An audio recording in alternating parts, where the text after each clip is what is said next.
Nesse vídeo aqui eu vou comentar sobre 3 ações que eu não tenho em carteira e não pretendo comprar pelo menos nos próximos meses. E eu vou te explicar também quais são os tipos de ações que eu não invisto e que eu sugiro, ou que eu oriento, que eu aconselho, te ensino a não investir também. Presta muita atenção, mas a gente comenta aqui. Você, quais são os tipos de ações que você não investe? Eu vou te dizer que essa lista vai ter uma ação aí queridinha pelo Barsi, que muita gente gosta, mas eu quero começar pelas ações da Azul, ações de código Azul4, Azul, né? Companhia aérea. Muitos de vocês aqui já tiveram experiências com a Azul e talvez até pensem, caramba, Ramiro, mas das aéreas brasileiras a Azul é a melhor, ou pelo menos a menos pior, o que é verdade. Ainda assim, ela é a terceira maior companhia aérea do Brasil em termos de número de passageiros, a segunda em número de aeronaves e a primeira em quantidade de destinos ofertados, estando presente em cerca de 100 aeroportos brasileiros e 8 internacionais, fazendo mais de 1000 voos todos os dias para mais de 150 destinos e tendo como sócios, com 4,5% de participação, o seu fundador, com 7% de participação a United Airlines, uma companhia aérea norte-americana, e os outros 82% na posse de outros acionistas. E assim como um avião tem a decolagem e o pouso, as ações da Azul têm seus altos e baixos. Nos últimos 12 meses, essas ações chegaram a subir bastante, quase dobraram e depois voltaram perto ao patamar que estavam antes. Diminuiu cerca de 12% nos últimos 12 meses, sendo que nos últimos 5 anos, pega desde o período pré-pandemia até hoje,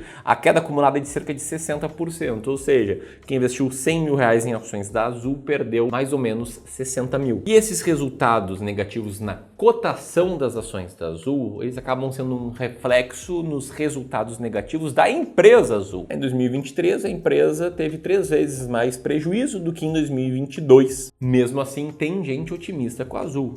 Tem gente que, diferentemente da gente aqui no Clube do Valor, está comprando ou recomendando compra, como é o caso do Itaú BBA, que vê um ambiente competitivo na indústria aérea brasileira como saudável e também está enxergando uma melhoria nos níveis de alavancagem da Azul. Agora, eu, Ramiro, não compro Azul e a Azul não está na carteira dos meus clientes de wealth aqui do Clube do Valor, porque a Azul tem um earn yield de 7,5%. Ou seja, na cotação atual, o cara que compra ações da Azul está recebendo ali nos últimos 12 meses 7,5% de lucro operacional, sendo que existem ações que estão com earn yield de 20%, 25%, são bem mais baratas de acordo com essa métrica aqui do que a Azul. E aí, antes de te falar sobre a segunda ação que eu não compro, deixa eu falar sobre um erro que eu vejo que muitos investidores cometem quando eles não têm uma estratégia a seguir, né? Não necessariamente quando eles não seguem a minha estratégia, quando eles não têm estratégia nenhuma para seguir. Esse erro é o erro de você comprar uma ação por algum motivo, talvez até aleatório, essa ação despencar e você manter ela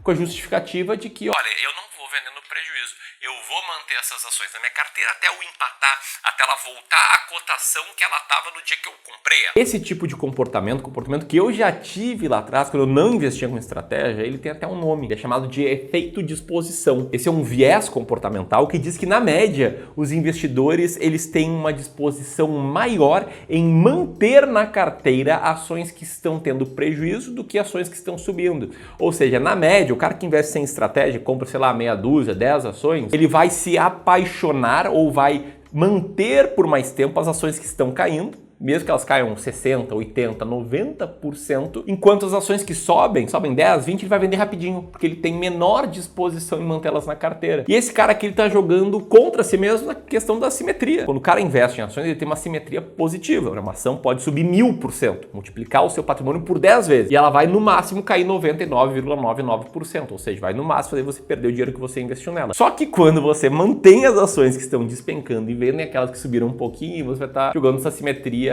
contra ti mesmo, não a teu favor. E esses dias eu vi esse comentário aqui, né, de um seguidor falando que a decisão de vender uma ação é realmente mais complicada. Se apega ao prejuízo, vai segurando, esperando que o milagre aconteça. O nome disso é efeito de exposição. Beleza? Então, se por acaso você teve Azul lá atrás e não entende por que você mantém Azul hoje, eventualmente você está sofrendo do efeito de exposição, algo que eu vejo muito comum aqui nas análises de carteira que a gente faz, em ações como as ações da Oi. Tem muita gente com muito prejuízo em Oi acumulado e mantém aquelas ações em carteira. Via Varejo, né? Agora Casas Bahia, Magazine Luiza, teve uma galera que comprou essas ações aqui, assim como ações da Cogna, quando existia meio que uma torcida nas redes sociais falando sobre essas ações. O cara meio que não tinha estratégia lá atrás, comprou, elas caíram, eles mantêm essas ações até hoje, sem saber o porquê. Buenas. Segunda ação que hoje eu não estou comprando. Essa aqui teve na minha carteira não faz muito tempo. E, inclusive, a gente vendeu ela com um bom resultado, um bom lucro, não à toa. Essa empresa aqui, ela subiu cerca de 54% nos últimos 12 meses. Ela é meio contraditória, né? Porque de um lado a gente tem o Morgan Stanley recomendando venda dessas ações por conta da expectativa de preços de celulose chinesa.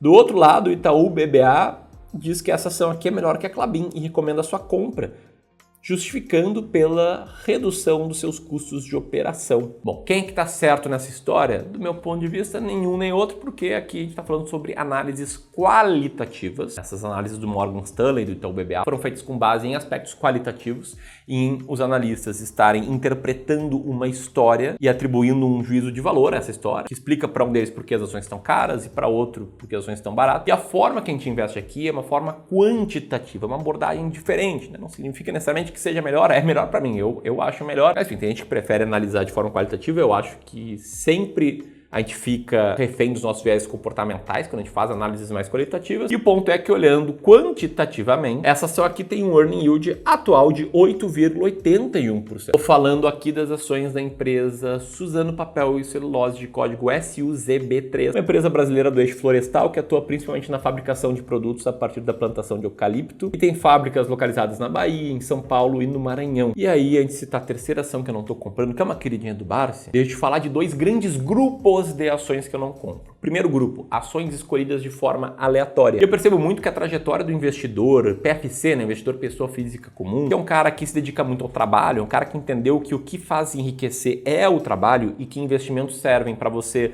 preservar e multiplicar os frutos do seu trabalho no longo prazo. Esse é um cara que ele não tem muito tempo para se dedicar aos investimentos, então muitas vezes ele acaba fazendo uma análise qualitativa um pouco mais rasa ou seguindo uma manchete, seguindo uma diquinha de investimento e acaba atuando sem ter uma estratégia clara. Por isso, aqui no Clube do Valor, o nosso método de atuação com os nossos clientes é chamado de sistema de alocação estratégica e é um método totalmente quantitativo. É um método totalmente baseado na matemática, em que a gente entende para cada investidor qual é o perfil de investidor desse cara, quais são os objetivos desse cara, como é que esse cara está investindo, para somente depois de entender esses 3 pontos, fazer uma sugestão para que ele passe a investir com estratégia, para que ele passe a determinar quanto que ele deve investir em ações e aí quais ações comprar. O trabalho que a gente faz com nossos clientes de Wealth. Se você quiser ter acesso a uma amostra grátis dele, a uma reunião gratuita para a gente entender teu perfil de investidor, entender como é que você está investindo, sugerir melhorias na forma que você investe, está com vagas abertas para sessões gratuitas de análise e diagnóstico de carteira para quem tem acima de R$500 mil para investir, porque nessas sessões a gente vai agregar valor para ti e depois vai te oferecer fazer parte dos nossos serviços de Wealth. Para você pegar uma dessas vagas, o primeiro link aqui na descrição, é só apertar nele e preencher um rápido formulário ou nesse link aqui que eu vou botar neste card, beleza? A gente não pode prometer resultados para os nossos clientes, mas eu posso prometer comprometimento aqui da minha equipe, posso prometer que se você estiver conosco, você vai estar investindo com estratégia e que suas chances de ter sucesso no longo prazo vão ser muito altas. E aí, para os nossos clientes de Wealth, na parte de ações brasileiras, a gente não costuma investir em ações caras, sabe por quê? Porque, segundo estudos que nossa equipe aqui fez, as ações mais caras, linha vermelha nesse gráfico, perdem para as ações mais baratas, linha verde nesse gráfico. Enquanto eu te mostrei ali ações que estão com earning yield baixo, dá uma olhada nessas. CCR Mineração, earning yield de 22%, a terceira ação mais barata da bolsa. Earning yield de 17,65%, a 10ª ação mais barata da bolsa. Esses são os tipos de ações que eu compro. Citei 2 aqui, tá? Mas se você quiser ter acesso a uma lista com 10 ações muito baratas nesse mês e conhecer melhor a estratégia, também de forma gratuita, a gente vai enviar um PDF para o teu e-mail. Se você apertar no segundo link da descrição ou nesse link aqui e preencher um rápido formulário, beleza? É uma forma da gente divulgar aqui nosso trabalho, a forma com que a gente enxerga os investimentos e agregar valor para ti. Dito isso, terceira ação que eu não estou comprando, não tenho na minha carteira e essa aqui também acho que eu nunca tive. É uma ação que veio bem. No último ano subiu cerca de 43%, nos últimos 5 anos quase dobrou, subiu 80%. Ela é uma queridinha do Barsi, está nessa lista aqui das ações investidas pelo Luiz Barsi e o mercado é otimista em relação a ela, né? O Itaú BBA recomenda investimento nessas ações, por conta do preço da celulose e do seu bom desempenho anual. Só que, diferentemente dos analistas do Itaú BBA, nossa estratégia olha apenas para o earning yield, para tirar os vieses comportamentais da tomada de decisão. Coloca essa ação aqui na 86ª posição no ranking das mais baratas da bolsa. Estou falando aqui de Klabin, de código KLBN11. Agora, se quiser conhecer ações que eu compro, que eu estou comprando nesse mês aqui, vou deixar aqui um vídeo bem complementar a esse. Lembrando que se você quiser ter uma reunião de 1 hora com um especialista aqui do clube sem compromisso, para a gente te ajudar a investir melhor e te falar sobre os nossos serviços, vou deixar aqui o link para que você preencha um rápido formulário e agende essa reunião. Grande abraço e até mais.